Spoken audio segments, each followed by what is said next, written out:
358 lang, meron ka ng premium mid-size sedan tulad nito. This is 2015 Nissan Altima. So 2.5 SV variant, guys. Check nyo naman to, guys. Kita nyo, ang ganda ng kulay, di ba? Pearl white. And also, guys, may kita nyo na mas malaki siya sa dihamak na sedan kasi mid-size sedan siya. And kasing katulad to ng mga Camry. So, ayan guys, this is 2015 Nissan Altima. Check natin, automatic transmission to, guys.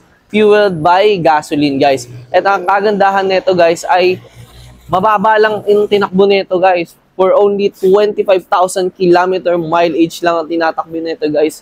Kita nyo, ayan guys, oh. Ayan, tapos naka Fuel Force Xtronic CVT, guys. Napakaganda niyan, napakaganda ng handling ng transmission niyan. And ayan siya, napakakintab at napaka-glossy ng kanyang exterior, guys. Kita nyo, di ba? Ayan, pasok tayo sa loob. Okay, dito naman tayo sa loob netong ating 2015 Nissan Altima SB, guys. Kung makikita nyo, guys, no, 28,000 lang ang mileage. Napakababa niyan, guys, para sa year model niya. Sobrang baba niyan. Kaya tignan nyo, guys, yung loob. Bagong-bago pa at hindi gastado. Ito, guys, oh. Tignan nyo, guys, so hindi gastado, hindi worn out, oh. And also, naka-power, ano na rin yan, power adjust na rin ito kanyang upuan, pati itong lumbar niya, power adjust na rin. And dito naman, guys, naka-all power control function, pati itong kanyang side mirror, guys, na-adjust yung view. And then, guys, ang isa pa, multifunctional steering wheel. Ayan, guys, pwede nyo makontrol yung audio, yung settings ng inyong kotse dito sa kanyang steering wheel. And also, guys, ito, ano na rin siya. Yan, napakalamig ng aircon. Tapos, ito yung kanyang head unit, guys.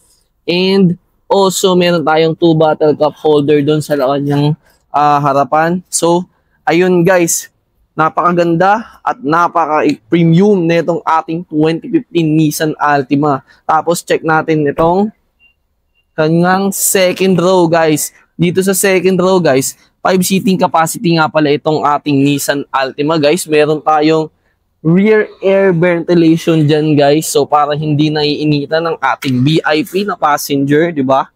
So, ayan, guys, ganyan kaganda itong ating 2015 Nissan Altima.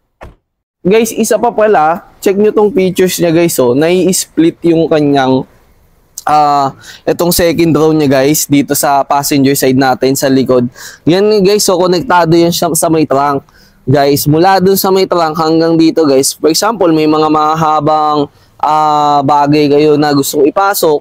Syempre, hindi kaya siya yun sa may trunk. Ayan, pwede nyo ma-adjust dito, di ba? Ayan, oh, okay siya. Buti may ganito siyang features. Guys, pagdating dito sa kanyang trunk room, guys, syempre maluwag na maluwag yan, guys. At kita nyo naman, bagong-bago, guys.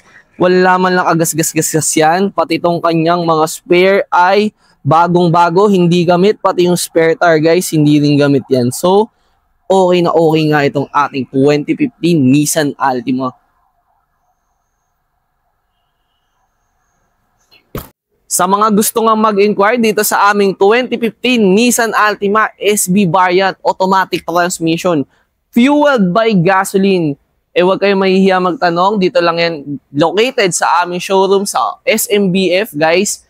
And also sa mga gusto mag-inquire sa Facebook page namin, visit nyo lang din ang Facebook page namin at Automobilico Official. And also in our website, guys, at www.automobilico.com. So, meron din pala kaming branch sa Tagaytay, Santa Rosa Road. Sa mga customer natin dyan sa Tagaytay na gustong makita to, pwede naming dalhin to. Visit lang kayo sa branch namin sa Tagaytay, Santa Rosa Road, guys. So, ayun lang dito sa Automobilico, sigurado, klaro, warantisado.